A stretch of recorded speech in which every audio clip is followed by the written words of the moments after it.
Entitled sister burns bridges, then harasses OP to maintain her and her unborn baby. So, I, 27F, moved to the US almost 7 years ago. I have two half-sisters from my father's side, all from different women. We used to be very close, and despite both being illegitimate, I shared with them part of what little inheritance I got from my grandparents. They never recognized them and left them nothing. 2 years ago, my sisters also moved to the US. The middle sister, 28, Mary, got a company to host her with a work visa. The eldest, 30, Karen, not her real name, got a student visa and moved in with me since I was already working and earning a good salary. The arrangement was that I would pay bills, she would get a job at the university since she was not allowed to work outside, and that was her spending money. I would cover all bills and food. The only thing I asked was to help with some minor chores. I have a dog and a cat, and I told her she had no responsibility while she had school and work. It was fine since I work from home, and I have a step-family that helped me maintain my home, mostly because I'm the free babysitter for them. Pretty sweet deal for a student, right? Well, that wasn't enough. While she was in school, Karen met Ken. I knew Ken from the time I went to university. He's a creep, but I thought he was harmless. Karen was head over heels for him. I warned her that Ken had a bad reputation at the university, but she didn't care. She's a big girl, so I let it be. With the only condition that Ken was not allowed in my place. COVID hit, and my hooers were cut. Karen's school goes on pause, and she loses her campus job. Because of all of this, we moved into a small apartment.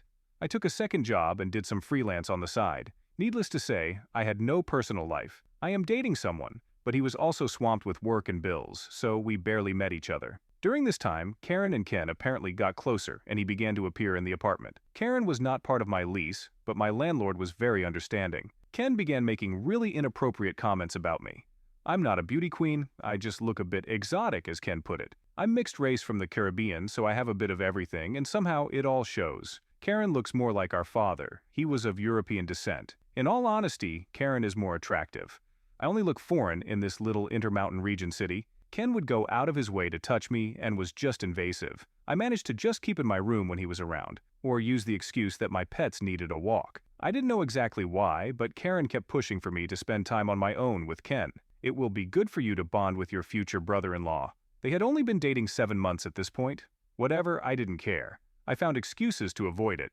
In November 2020, I got a better position at my main career job, so I was able to quit my second job and have more time. I reconnected with friends, and one of them asked me if I was okay. I asked why, and he told me Ken had been saying he was very close to getting me for personal time. I was not okay with that idea, and I very loudly said I'd rather be hit by a train than do anything with Ken. Since I'm in a small city in the Intermountain region, where most people in the same area know each other, a lot of people had text messages or creepy stories to tell me. That was it for me. I went home and demanded an explanation. They didn't deny it. Ken even said Karen had said it was fine, and I was doing them as solid as her sister since he had a fantasy he wanted to go for. I told them both they were disgusting, and that Ken had to leave or I would be calling the cops. Ken left with some insults sent my way, and Karen began telling me she didn't see the problem since my partner and I were on a break. We were not.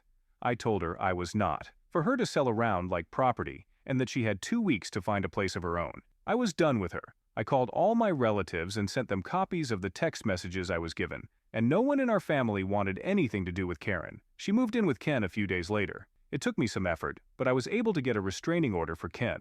Couldn't get one for Karen. Still, they disappeared from my radar, except for a few encounters, which easily were solved by showing I was about to call 911. And then today happened, and I had to hold back my laughter. Mary had kept tabs on Karen, since sisters and all, and she messaged me with a notice. Hey, Karen just called me, she's pregnant and Ken kicked her out. I just stared for a few minutes and responded, oh, that's sad. Mary knew and supported that I didn't care or have any intentions to help. Karen used Mary's phone to call me. She begged me to help since Mary is only letting her stay for a week before she moves to another state. Said that she missed her little sister and had no one else to go to. She knows I have family health insurance. I pay for private health insurance for 2 relatives who are in hard times and have health conditions. And that I could do something like that for her pregnancy medical bills. This baby is a blessing, and I should want to help her raise it. Meaning, I pay for everything. I let her pour her heart out for a good 5 to 7 minutes, then said, nope. I ended the call. She tried calling again for a while, then stopped when I got a text message from Mary saying she had left her phone on the counter, and she was sorry for the spamming. Most of my family agrees with me, even Karen's mom. The only one who disapproves is Karen's aunt. She's not my aunt, but I called her aunt anyway since I've known her for many years. She's been putting pressure on me most of the day. She only stopped when I told her one more message and I would show her text messages to my stepfather, who is her landlord. I feel bad for the baby, to a point, but this is one of those moments that all I can think is, this is not my circus, and these are not my monkeys. Karen's visa lasted as she had an extension since COVID, but that is over. She's overstaying her visa. This is very common. I have relatives that do it. I don't agree, but I also had one foot in since my stepfather is American. Mary called me this morning to have brunch and discuss things related to Karen. She told me she understood I don't want to be part of the mix, but she really wanted it to be discussed. And after I can just walk out. I know Mary, and I know she's just trying to leave everything in order before she leaves the state. She's the peacekeeper of my siblings. I agreed on the condition that there was no way Karen would come home with me. Mary just said, if she tries to follow you, I'll drag her out myself. So I dressed up and off I went to brunch with my sisters.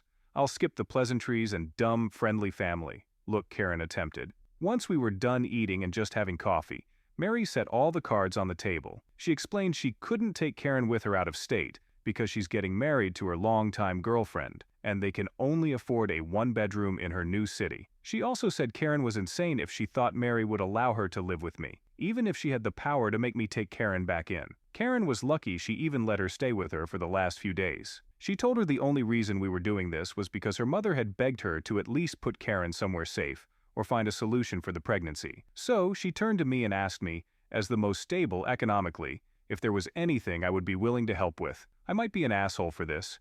Feel free to roast me, but I basically said I would only give money for 3 things. 1. A termination and a hotel room while she heals from it. 2. A ticket back to their home country so she can live with her mother or aunt and get free health care. 3. A ticket to our eldest brother's home country so she can live with him because I know he will take her. I also said she had the option to put the baby up for adoption, but I would not be offering her a place to stay or a way to get medical care out of my pocket. I gave her some links to nonprofits she could use. Karen started crying, saying I was trying to take away her baby and being a bad sister, that a good sister would open up her home and help care for her baby, that I never deserved to have the money I have. Most of my money is from inheritance on my mother's side of the family, so not sure how she would have gotten anything. I was spoiled by my mother because she had money. We did, because after our father left my mother and I with nothing, she made a company from scratch. She kept babbling and making a scene. Then she said something that actually hurt me. You are just mad because you will never get pregnant. Yes, I happen to be infertile. No, I can't get treatment for it. It is what it is. I already accepted it, but it still hurts. Mary knew this was a low blow for me, and basically told Karen one more stupid word like that, and she'll be sleeping in the street tonight. I didn't cry or anything, just stared. Karen stopped her crying, muttering, and seemed to get an idea. She looked at me straight and told me to adopt her baby. I laughed at that. I told her she was insane if she thought I would adopt her baby. I don't want her in my life, let alone her ex. I don't blame the baby, but I have absolutely no intentions to be part of the child's life. I was about to go off on Karen just for even thinking I would consider that as an option, but Mary stopped me on time. She simply said to Karen, "You have the options she gave you. She is mine. You can get a termination, or you can go back to your home country. Either way, you can't stay here. You are not legal, and your immigration status affects us if you were to live with us. I could lose my job, and OP could lose her resident status. You have until next Friday to choose. If none of these options work, you will have to find your own solution without us. I don't want you anywhere near my little sister. You put her at risk of being assaulted, or worse. You are lucky I have an empty room for 1 more week for you to crash in. But after I don't want to see you in person. We can keep in touch by Facebook or phone. You've lost the right to spend time in person with either of us." I just stared at Mary. She's very quiet, and normally the most reserved of us, so this was not expected. Mary paid, didn't even wait for the change, and left Karen with enough to get a taxi home. Mary grabbed me by the arm and took me out. I didn't know how much I needed someone to just protect me for a change, but I did cry a little on the way out from just pure relief. I had one older sister who still looked out for me. We decided to go for ice cream like we did as kids when bad things happened, and discussed our plans to spend holidays and vacations together. Mary's girlfriend also joined us for ice cream, and the whole time she just made jokes about how sad she's going to be without her moving table. She's much taller than me, and it's a running gag with us. Well, Karen chose none of the options we gave her. She decided to make life so difficult she is now arrested and more than likely will be deported. Let me explain what happened. Tuesday, Mary decided to leave for a nearby national park to enjoy it one last time before she moves too far to drive there. She left Karen with a key and some money. Big mistake. Mary and her girlfriend returned yesterday and found out all the locks in their house had been changed. To make it even worse, Ken, Karen's supposed ex, had moved into their house. I know Mary should have seen this coming, but they grew up as best friends. They used to be closer to each other than to anyone else, myself included. Obviously, the police were called, and it was just a major mess. Karen and Ken claimed it was their house, but Mary and her girlfriend kept telling them, no, it was not. It's not even Mary's house anymore. It was sold, and the new family that owns it arrives on Sunday. The police officers were so done with this mess before it even escalated and asked everyone for their IDs. Ken, Mary, and Mary's girlfriend all had their IDs. Karen only had an expired passport. Karen got arrested on immigration charges. Ken got arrested on charges relating to breaking and entering, and some others I don't know for sure. I got this secondhand from Mary while she was basically about to commit a murder. Felony had it not been for the officers present. Today, I got called about my sister. Her lawyer said she claimed to be my surrogate, and that the baby in her was actually my child. Yep, she tried this. I told the lawyer that I was not looking for a surrogate or adopting a child. I'm already fostering and have no space. And that my sister got pregnant by accident with Ken. He asked if I would be willing to foster her baby since the child would technically be American. I said absolutely not. He tried to work things out with me, explaining my sister will most likely be deported otherwise. I just told him if that's the law, then that's how it will be. I asked him to please not contact me about her anymore. As far as I am concerned, the only family she has is in our home country. Karen was offered to leave the U.S. willingly, and she will face no negative effects for her status. She called my mom to see if she could convince me to give my sister the money for the ticket. Mary and I agreed to pay the ticket on the condition she never again contacts either of us. Her mom is aware of this and basically told me that Karen will have to find a job within the month she arrives, or she'll be in the streets. As for lawyers and stuff, I have my own immigration lawyer aware of the mess, and he told me the only way the surrogate plot would work would be a DNA match or a contract. None of that is around, so I'm safe. Mary booked Karen for her trip back on Friday, and good riddance. Things were calm for a bit, and in the meantime, I focused on my 4-year-old foster daughter. Let's call her Lily. Lily's mom is one of my oldest friends. She gave birth in the U.S., but Lily's father is not American, and unfortunately passed away when Lily was a baby. My friend was asked to leave the U.S. to do her immigration process off the country, since she has no one to claim her aside from a minor child. This sadly means she probably won't be able to come to the U.S. until Lily is 18, because our home country's education system is really bad. She asked me if I could take Lily. By this point, I had already kicked Karen out, so I had an extra room. I told her it was okay if it was in Lily's best interest. Lily and I are tight as thieves, and she's always seen me as her crazy, fun aunt. Took a bit, but 3 weeks ago, Lily's guardianship was passed from the state to me, and just in time for Halloween, too.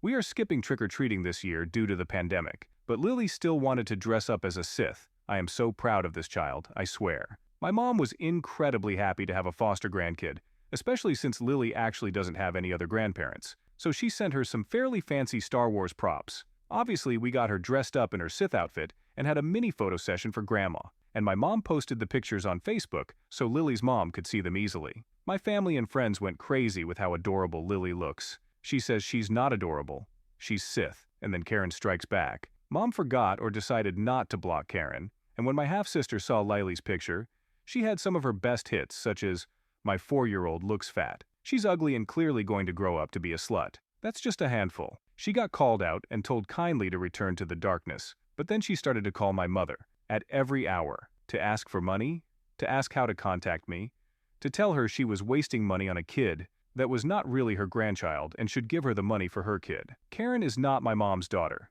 Well, eventually, my mom figured out how to block her, and Karen got to me through a school friend. She sends, not one, not two, a 16-page long list of demands or she will sue me. One was getting rid of my foster daughter so I could adopt her baby. Another was an apartment I shared with my cousins left to us by our maternal grandmother. $500K. My dog and my cat. Oh, and I need to get her back into the U.S. There's still more, most of it completely delusional. I sent a copy to my lawyer to try to pursue a no-contact order in the U.S. Can't do anything in my home country, but I did forward another copy to our relatives, including our eldest brother. He just said to me, he'll take care. My foster daughter Lily has become my full focus as I work to get her settled. I've even been looking into moving from my current apartment to a small house with a yard for her, and Lily is involved in the search by giving her opinions. She's also going to be kinder, of course, and is doing really well. Still some adjustments to all the changes, and she misses her birth mom, but we already have plans to visit her during spring break, when I can get time off too. Today, I asked a mom, Tina, from Kinder, if they would be able to bring Lily over. She was okay with it, and I gave her as a thank you some money, so she and the kids could have some McDonald's on the way back. She called me in a panic around the pickup time. Apparently, the teachers noticed a man trying to talk to Lily, but their security scared him off. Obviously, the original plan went out the window, and I left work early to go to school. Lily told her teacher and I that the man said he was a good friend of mine and had something for me. He asked her if she would like a ride home with him so he could surprise me. Thankfully, Lily was more interested in a happy meal and said no. The teacher and I were horrified, and the school cameras were immediately checked. They brought me a picture. Even though it was low quality, I am very sure it's Ken based on the picture and Lily's description. The school promised me they would reach the police and give them the security camera's video, and I also went to make a report on the incident. Since I wasn't there and Lily didn't get a name, they took it as a John Doe's event until after they investigated.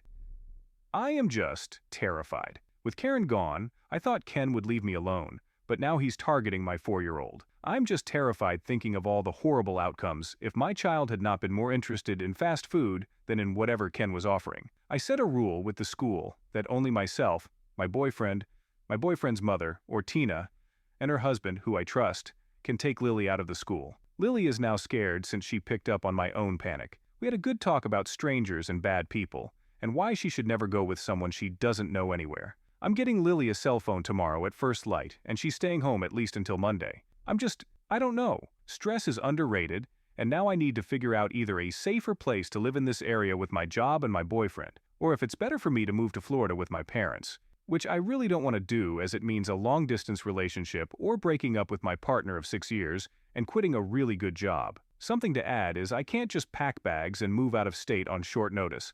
I'm still finishing the process to become Lily's full legal guardian adoptive mom. Her birth mom's idea, and we already talked with Lily about what that means. It's very difficult to move with a foster child, as you have to get permission from the state to qualify to foster in your new state, and in the meantime, your foster child might be taken away. I won't put Lily through that. If all goes well, I'll have guardianship by Feb 2022. Since police have confronted Ken on his act of trying to kidnap Lily, he never showed up again because he was restricted from being around us. Karen, since her last letter, never contacted me again, since her elder brother promised to handle the things. I came to know later that she got her baby delivered and later gave her to a foster home. What's your opinion? Should I have taken Karen's baby and adopt it?